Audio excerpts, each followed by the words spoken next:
रात्रि क्लास है 25 दिसंबर 1967। म्यूजियम या प्रदर्शनी आदि खुलती है तो चित्र वहाँ रखे हुए हैं।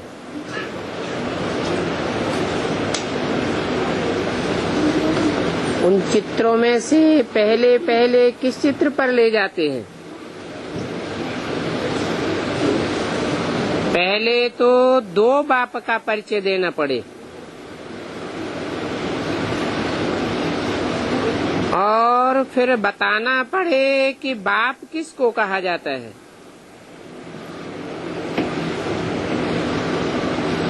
मनुष्यों को व देवताओं को भगवान तो नहीं कहा जा सकता। बाकी रहा निराकार शिव,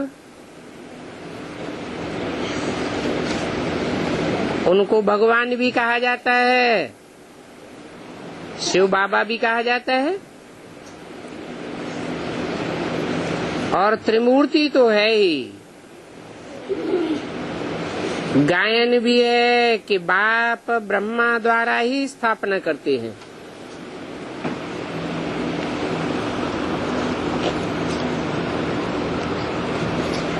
ब्रह्मा द्वारा स्थापना काहे की करते हैं?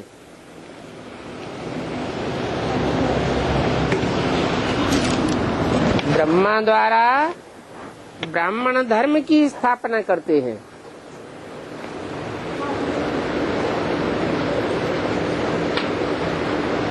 और विष्णुपुरी की राजधानी है।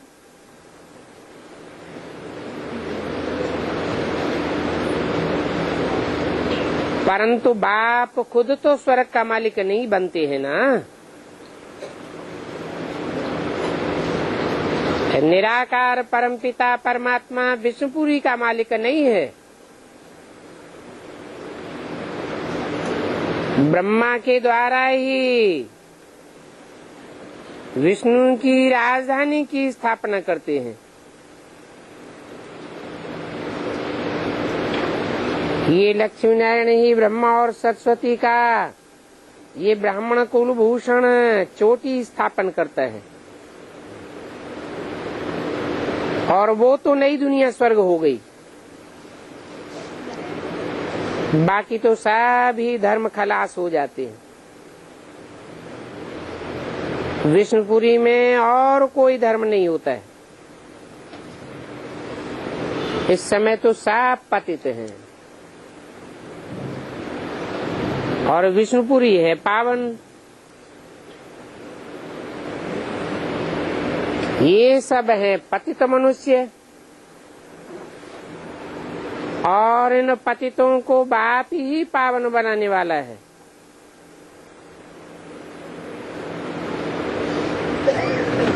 बाप ने बहुत जन्मों के अंत में आकर के प्रवेश किया है।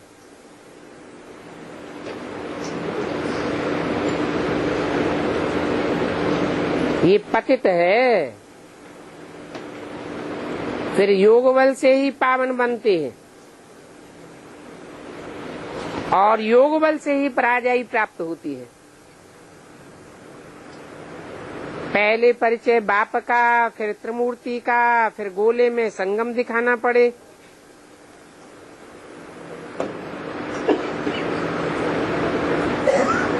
सतयुग में थोड़े होते हैं और कलयुग में बहुत होते हैं। वहाँ होता ही है एक राजा।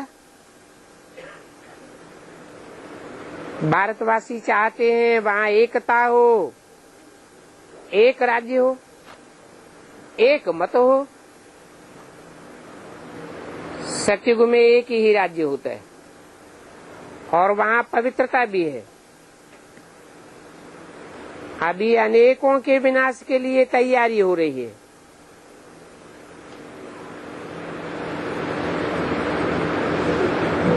शिव बाबा नई दुनिया की स्थापना और पुरानी दुनिया का विनाश करते हैं। भारत का उत्थान और पतन ये बात सबको समझाई जाती है। सत्युग में भारत सतो प्रधान था, अभी तमो प्रधान बना है, फिर योग बल से सतो प्रधान बन जाते हैं। और कोई भी मनुष्य राजयोग नहीं सिखला सकता सिवाय परमपिता परमात्मा के। सीढ़ी का भी समझाया है, सूर्यवंशी राज्य और चंद्रवंशी राज्य, और अभी कहेंगे शूद्रवंशी राज्य।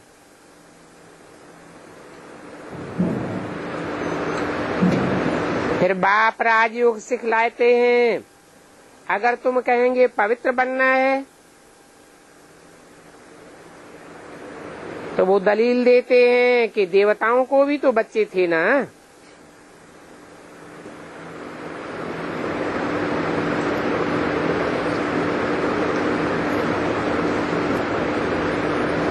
इस बात पर जिरह नहीं करनी है। पहले तो टेम्पटेशन दो। बाप स्वर्ग का रचयिता है, तुम स्वर्ग के मालिक थे, तमो प्रधान से अब फिर सतो प्रधान बनना है। मनुष्य तो पवित्रता की बात से ही डर जाते हैं। झगड़ा विघ्न आदि सब इस पवित्रता पर ही होते हैं। तो समझाना चाहिए कि राजयोग तो कोई सन्यासी आदि नहीं सिखा सकते।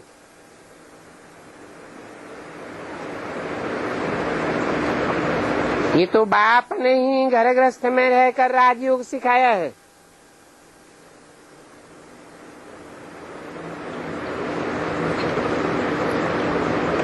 जब भी कोई को समझाया जाता है तो आत्मा समझ करके सुनाना है,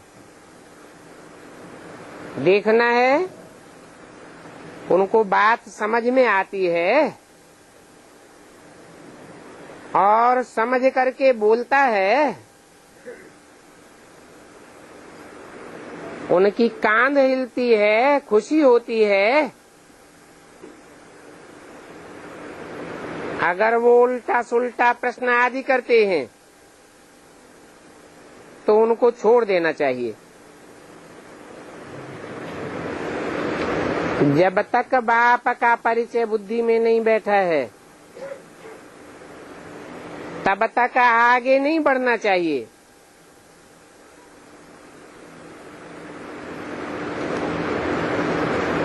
ऐसे ही थोड़ा बहुत समझा करके रवाना कर देना चाहिए।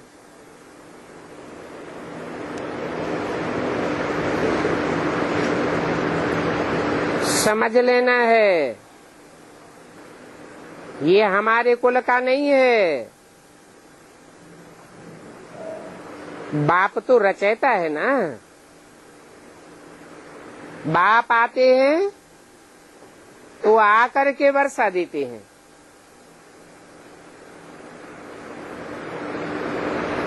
तो पहले तो नब्ज देखनी है,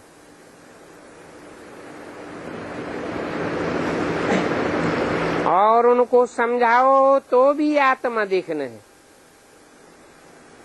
हम अपने भाई को समझाते हैं, ऐसे ही समझना चाहिए। बाप कहते माम एकम याद करो, वो बाप है ही ऊंचते ऊंच। उनको याद करने से अंतमते सुगति हो जाएगी, अर्थात तुम ऊंच गति को पावेंगे। ऐसे ऐसे समझाना है। ऐसे कभी मत समझो कि फायदा कुछ नहीं होता है। नहीं, प्रजा भी तो बननी है ना। प्रजा वर्ग का होगा तो संदेश मात्र लेकर के चला जाएगा, बाकी पवित्रता के लिए पुरुषार्थ नहीं करेंगे।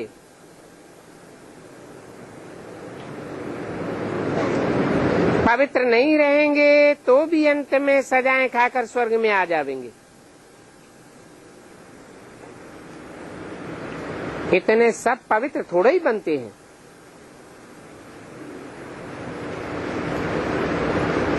ज्ञान सुनने मात्र से भी काफी फायदा होता है।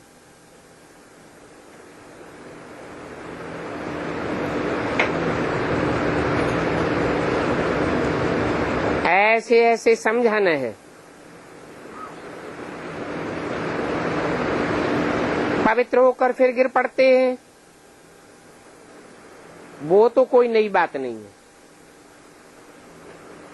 बाप तो कहते हैं मैं तो हर 5,000 वर्ष के बाद आता हूँ।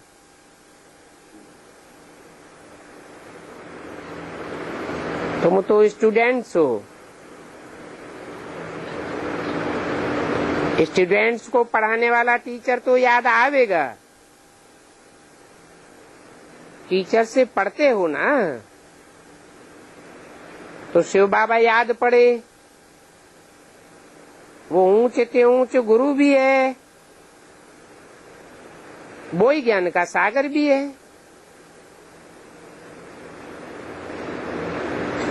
फिर भक्ति और ज्ञान का फर्क भी समझाना चाहिए। ज्ञान सागर द्वारा ही ज्ञान की सदगति होती है। वो ज्ञान सागर तो एक ही है। मनुष्य को कभी ज्ञान का सागर, पतित पावन अथवा प्यार का सागर नहीं कहा जाता है। भल वो अपन को जगत गुरु कह देते हैं, किंतु ज्ञान का सागर नहीं कहेंगे। वो लोग शास्त्रों की अथॉरिटी होते हैं, परंतु ज्ञान की अथॉरिटी नहीं है। वो तो ऋषि मुनि आदि सब नेति नेति करते आए हैं। कहते हैं हम रचयिता और रचना के आदि मध्य अंत को नहीं जानते हैं। और बाप तो आते ही हैं कल्प के संगम युग पर। युगे युगे थोड़े ही आकर के ज्ञान देंगे।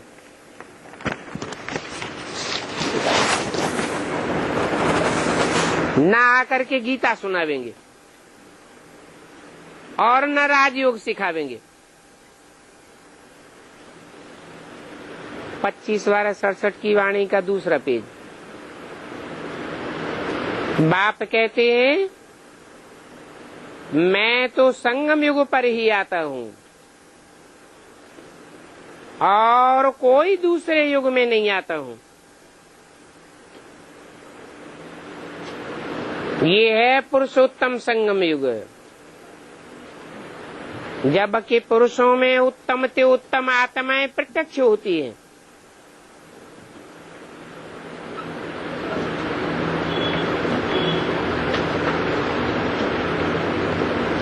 सदगुरु एक ही है, बाकी तो सब नंबरवार झूठ बन जाते हैं। और वो सदगुरु आता ही है संगम पर। तो तुम बच्चों को पुरुषोत्तम बनना है।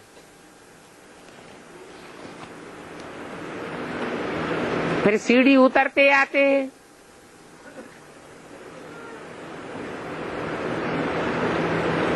वो सन्यासी आदि पुरुषोत्तम बन कैसे सकते हैं? मनुष्य तो बिल्कुल ही तमो प्रधान बुद्धि है। तमो प्रधान को सतो प्रधान बनने में टाइम लग जाता है।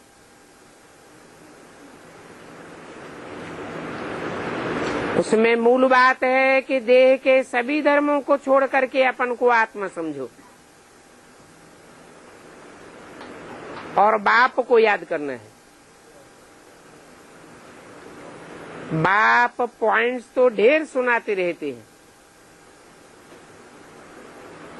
जैसा जैसा मनुष्य होता है वैसा वैसा उनको मिठाई भी खिलानी चाहिए। समझो कि जो कुछ भी ड्रामा में हुआ वो सब कुछ ऐसा ही था। पास्ट की तो जरा भी फिक्रात नहीं होनी चाहिए।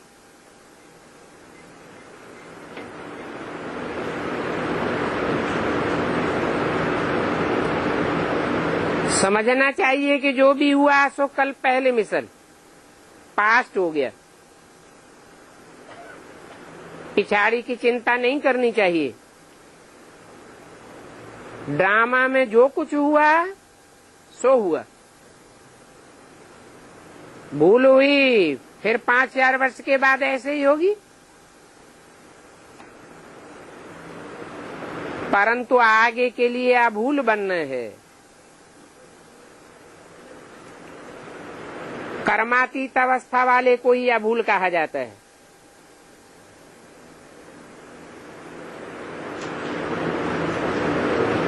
मनुष्य तो भूलों का पुतला है।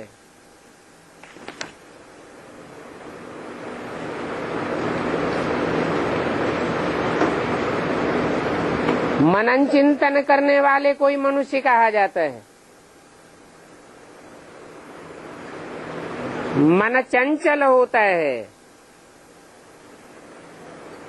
चंचलता के कारण भूलें होती हैं।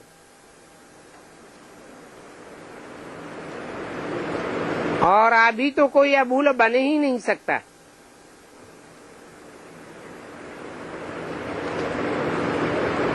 कर्मातीत अवस्था पिछाड़ी में होगी, जबकि रिजल्ट भी बाहर आनी होती है। फिर कर्मेंद्रियां बस में हो जाएंगी। वो कर्मेंद्रियां भी चंचलता नहीं करेंगी।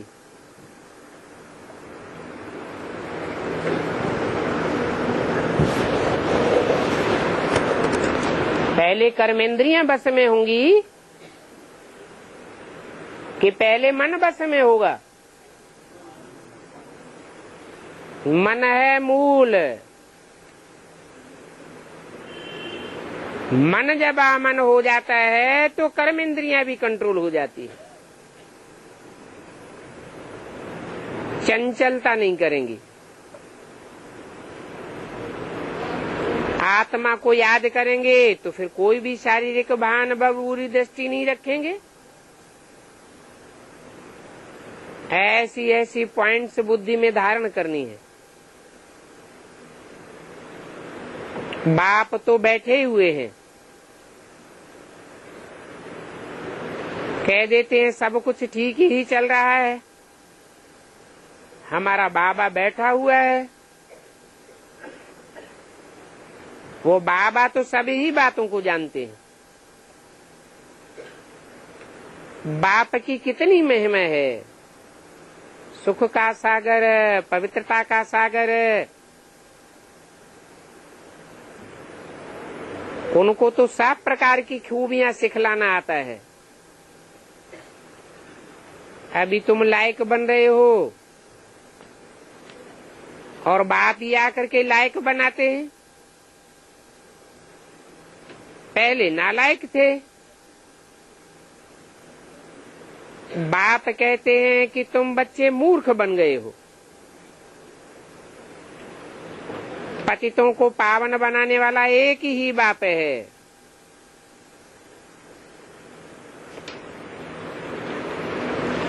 उसको एवर प्योर कहा जाता है। बाकी तुम सब हो सीताएं और एक ही राम है। सब सीताओं को और भक्तों को पावन बनाते हैं। तो तुम सब भक्तियां भी हो, सीताएं भी हो। बाप कैसे पढ़ाते हैं, कैसे सिखलाते हैं, वो तुम बच्चों को निश्चय है। स्थापना तो होनी है। ड्रामा का तो प्लान है। पुरानी दुनिया विनाश होगी और नई दुनिया की स्थापना होनी है।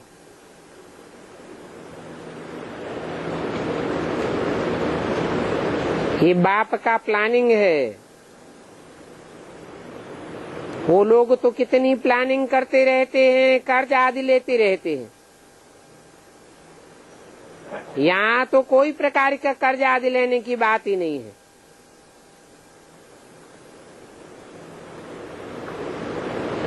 प्लानिंग ही है पुरानी दुनिया का विनाश और नई दुनिया की स्थापना, और वो तो होनी ही है। यही हमारा प्लान है।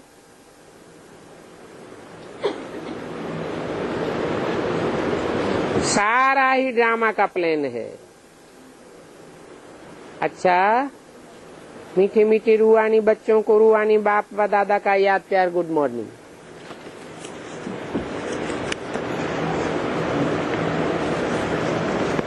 छोटा सा रात्रि क्लास और है। 22/12/67। तुम बच्चों को सर्विस से बहुतों का कल्याण करना है। जितना जितना सर्विस करते जाएंगे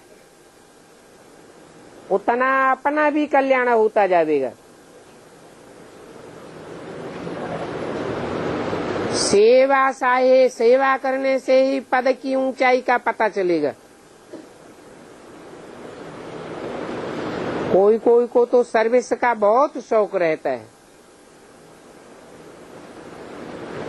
जिनको शौक होता है ईश्वरीय सेवा का, वो कभी भी सर्दी गर्मी आदि नहीं देखेंगे, कभी भी बहाना नहीं बनावेंगे यहाँ सर्दी है वहाँ गर्मी है। बाप को तो वंडर लगता है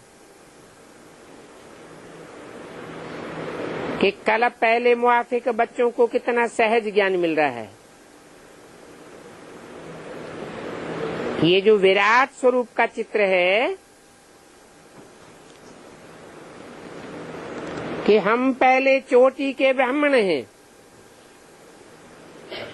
फिर मस्तक समान देवता बनते हैं, ये भी सिद्ध करके बताना होता है कि चोटी कैसे ऊंची है। चोटी में गांठ बांधते हैं तो शिव का रूप बन जाता है। तुमको भी बुद्धि में गांठ बांध लेनी है। शिव की याद रहेगी तो तुम चोटी के ब्राह्मण रहेंगे।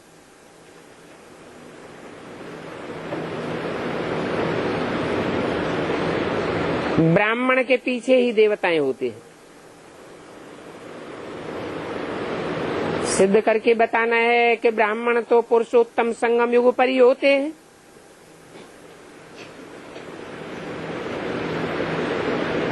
और कोई युग में ब्राह्मण नहीं होते हैं।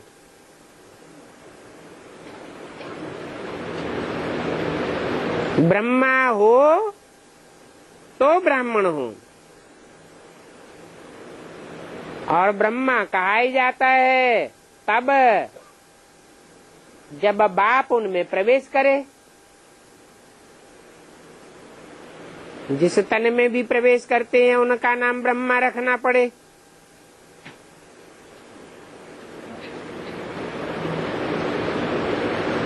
ब्रह्मा द्वारा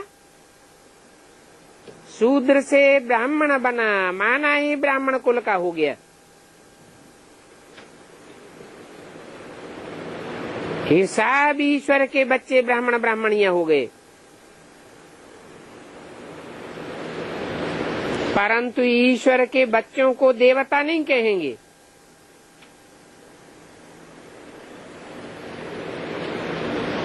ईश्वर के बच्चों को क्या कहेंगे? ब्राह्मण और ब्राह्मणियां। ईश्वर है शिव,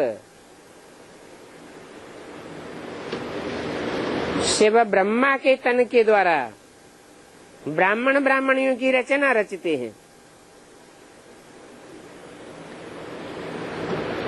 तुम बच्चे भी हो तो पोत्रे भी हो।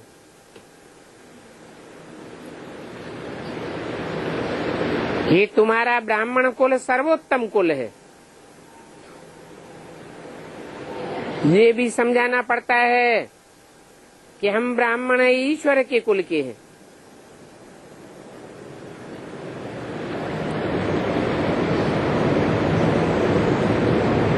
ये सारी प्रजा है। मनुष्य सृष्टि को प्रजा कहेंगे और ये सारी प्रजा है प्रजापिता ब्रह्मा की।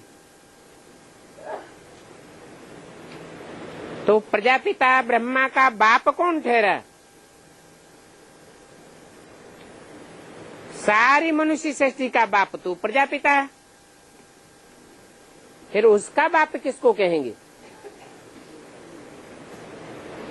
कहेंगे शिव बाबा ठहरा।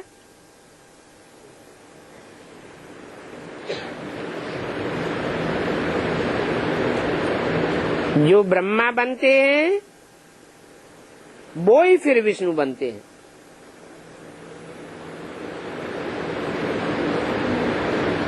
जिस तन में प्रवेश करते हैं नाम ब्रह्मा रख देते हैं,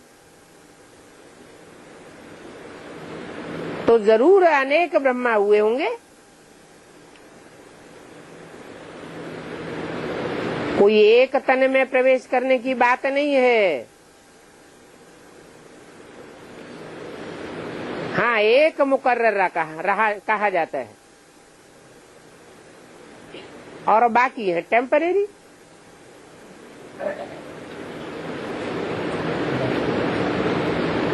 जिस नंबर के ब्रह्मा उसी नंबर के विष्णु। विष्णु की भुजाएं भी तो होती है ना।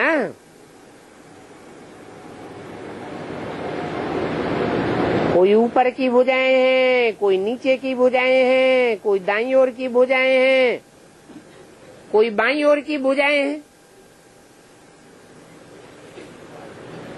कहेंगे तो विष्णु की भुजाएं ना। फिर भुजाएं हैं तो भुजाओं को चलाने वाला भी कोई है। भुजाएं बाप के बिगर काम नहीं कर सकती और बाप साकार के बिगर कोई काम नहीं कर सकता है।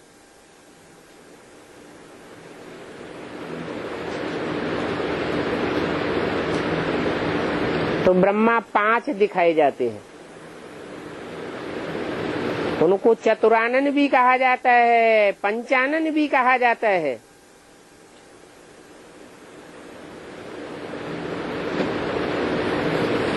ब्रह्मा को मुख दे दिए, अनेक मुख दे दिए, और रावण को भी अनेक मुख दे दिए। ब्रह्मा है अधूरा पतित और विष्णु है पूरा और पावन।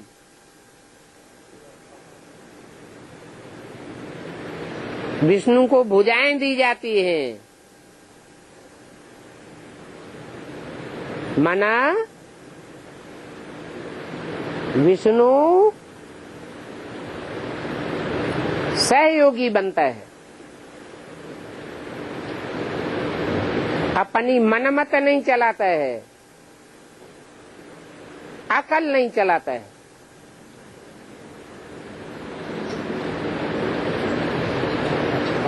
मनमत और मनुष्य मत उत्थान करती है या पतन करती है? मनुष्य मत से होती है दुर्गति और ऊंचते ऊंच बाप से होती है सदगति।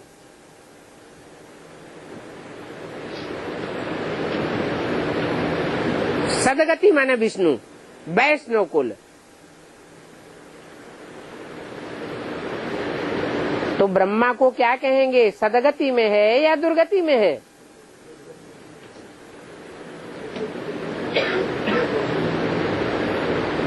ब्रह्मा को अनेक मुख दिखाए जाते हैं, रावण को भी अनेक मुख दिखाए जाते हैं। तो जरूर तुंडे तुंडे मत भिन्ना अनेक प्रकार की मत चलाने वाले हैं। विष्णु को एक मुख दिखाया जाता है, अर्थात एक मत एक राज्य। बाकी जो भी हैं वो साफ भुजाएं हैं, सहयोगी हैं। तो कौन अच्छा, सहयोगी बनना अच्छा या अपनी अपनी मत चलाना अच्छा? पहले तो ये पहचानना है कि ऊंच से ऊंच कौन है। जब तक इस बात का पक्का निश्चय नहीं हुआ है तब तक सहयोग भी किसको देंगे? ऊंच से ऊंच के सहयोगी बनेंगे तो ऊंच से ऊंच कुल के भांति कहे जाएंगे। ऊंच से ऊंच कुल है ब्राह्मण कुल, और ब्राह्मण भी संपूर्ण और असंपूर्ण कहे जाते हैं। संपूर्ण ब्राह्मण माना निश्चय बुद्धि, अपूर्ण ब्राह्मण माना कभी निश्चय और कभी अनिश्चय।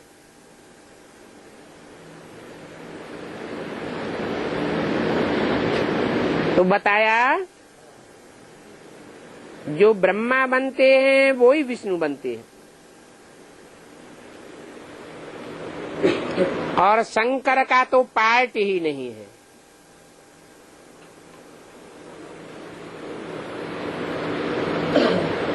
पार्ट बजाया जाता है कर्मेंद्रियों से।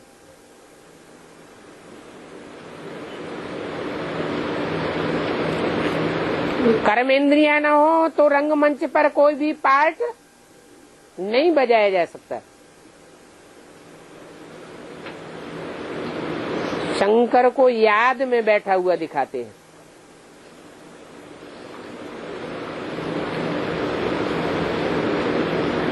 मोस्टली कोई कर्म करता हुआ नहीं दिखाते।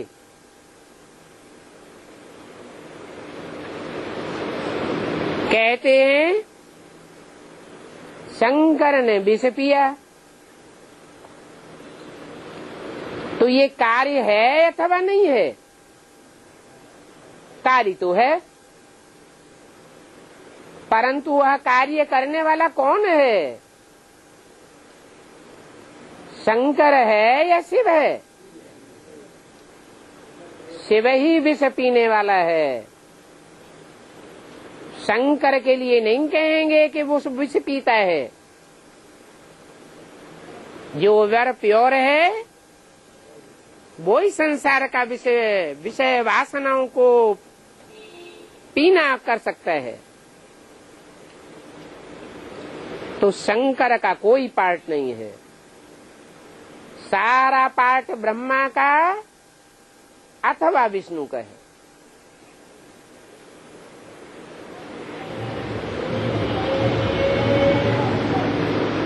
तो विष्णु में भुजाएं दिखाते हैं, विष्णु के चित्र में मुख दिखाते हैं।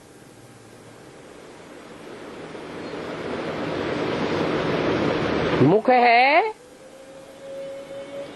तो बोलता तो होगा ना, और भुजाएं हैं तो सहयोगी बनता होगा।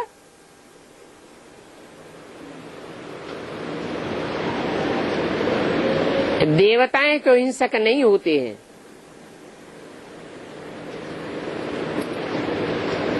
शंकर को तो दिखाते हैं हिंसा करते हैं।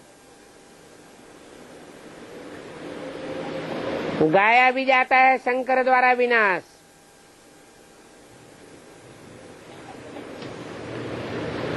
तो बहुत सारी पॉइंट्स हैं समझाने की। नोट नहीं करने से सारी पॉइंट्स भूल जाती है। बाप को तो सर्विस का फुरना रहता है कि पतितों को जाकर के पावन बनाऊं।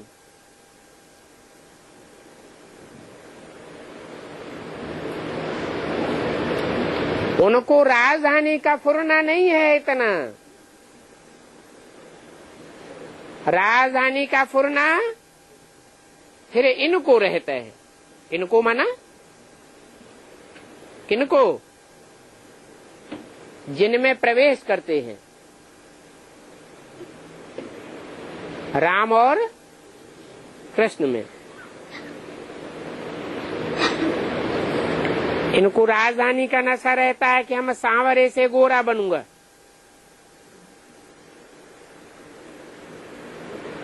अभी विनाश सामने खड़ा है। ये विनाश हमारे लिए होना है, पुरानी दुनिया का, और नई दुनिया की स्थापना भी हमारे लिए होनी है। तो खुशी तो तुम बच्चों को रहना चाहिए।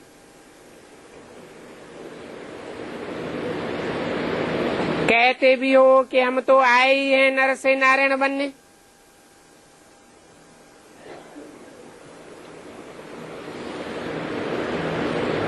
या नर से प्रिंस बनने। शास्त्रों में गायन किस बात का है? नर से नारायण बनने का है। फिर फेल होते हैं जो जाकर के प्रजा बनते हैं। माना अगर नर से प्रिंस बने तो प्रजा पद में चले गए या राजाई में आए? प्रजा पद में चले गए। प्रजा कहा ही जाता है प्रकृष्ट रूपेण जायते। जा माना जन्म लेने वाला। तो प्रिंस को जन्म लेने वाला कहेंगे या जन्म देने वाला कहेंगे? हैं? प्रिंस को जन्म लेने वाला कहेंगे। तो प्रजा हो गया ना। तो बोला जो फेल होते हैं वो प्रजा बनते हैं। ये तो रूहानी गॉड फादर की यूनिवर्सिटी है।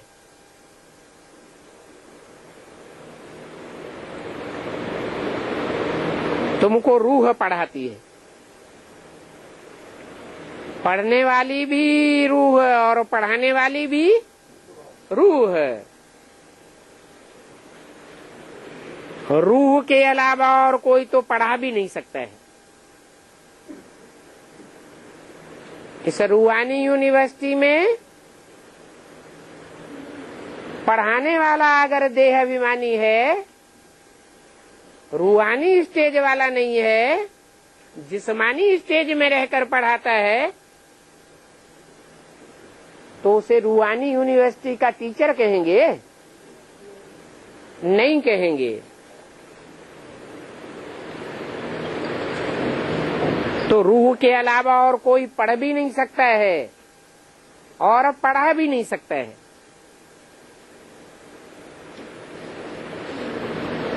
बादशाही मिलती है तो कोई कम बात है क्या? ये रूहानियत की प्रैक्टिस करनी पड़े।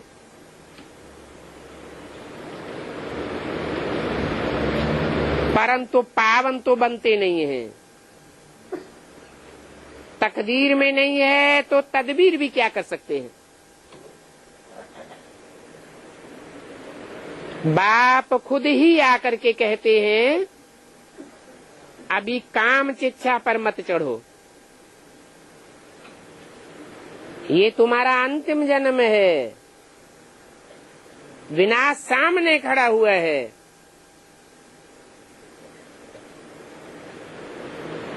जल मरोगे। बल बचाने वाला आया हुआ है।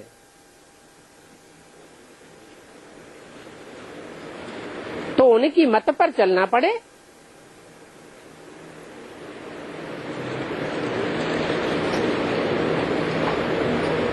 अगर उनकी मत पर नहीं चलेंगे तो पूरी ही आग लग जाएगी।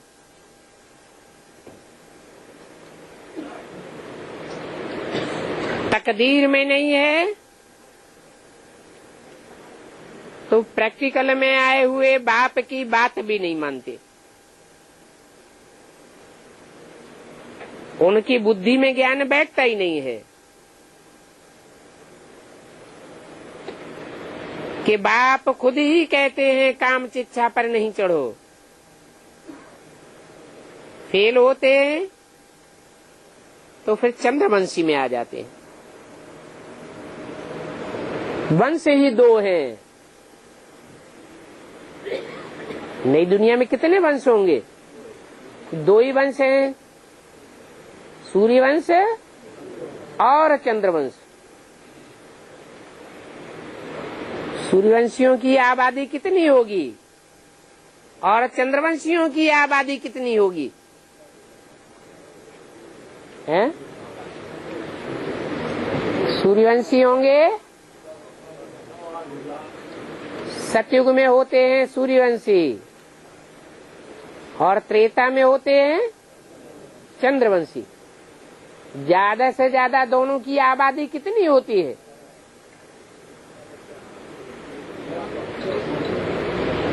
सतयुग में 2 करोड़ हैं सूर्यवंशी, वो भी नंबरवार। मतलब वो भी त्रेता में आने के बाद चंद्रवंशी बनते हैं। तो टोटल चंद्रवंशी कितने हो गए?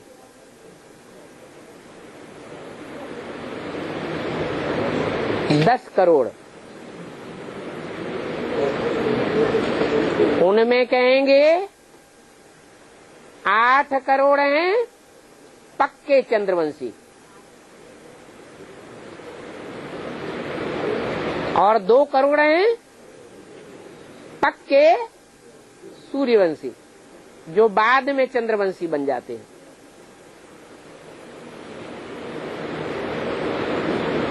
जो फेल होते हैं वो चंद्रवंशी कहे जाते हैं।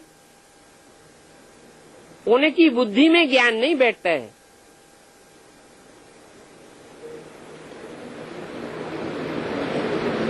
राम के राज्य में आ जाते हैं ना,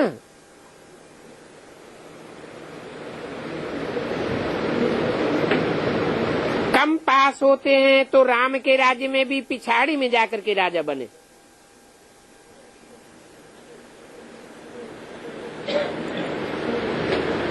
तो उसका भी क्या फायदा हुआ? किसकी तरफ इशारा किया है? त्रेता के अंतिम जन्म की जो 3 गद्दियां हैं,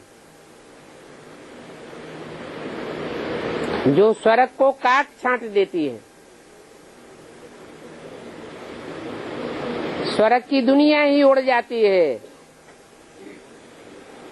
उन गद्दियों के जो राजा बनेंगे वो पिछाड़ी में जाकर के राजा बनेंगे।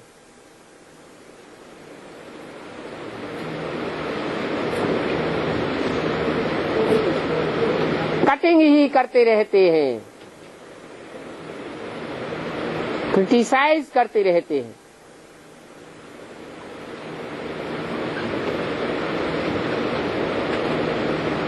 वो सच्चा सच्चा सुख तो नहीं देख सकते हैं।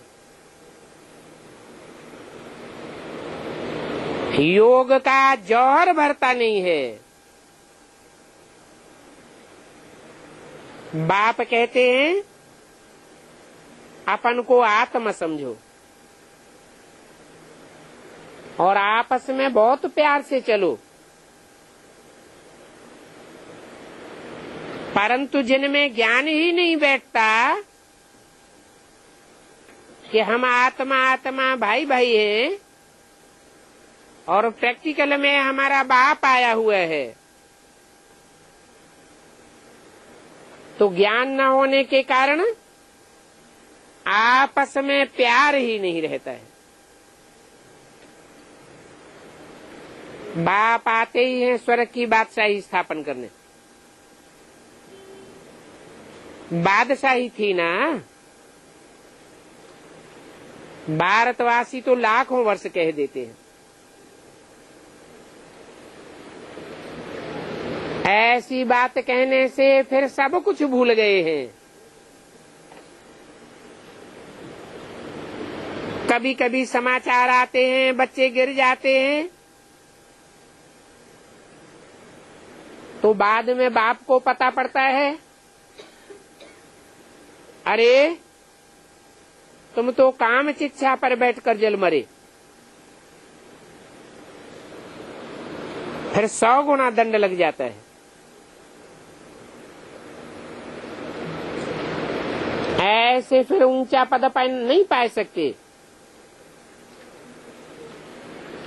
क्योंकि बाप की निंदा कराते हैं।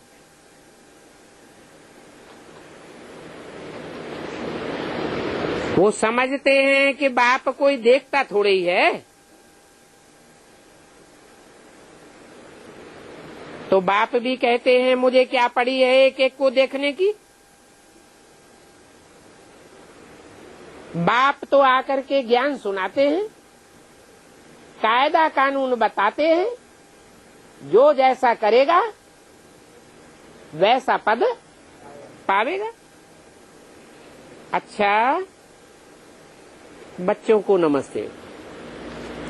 ओम शांति।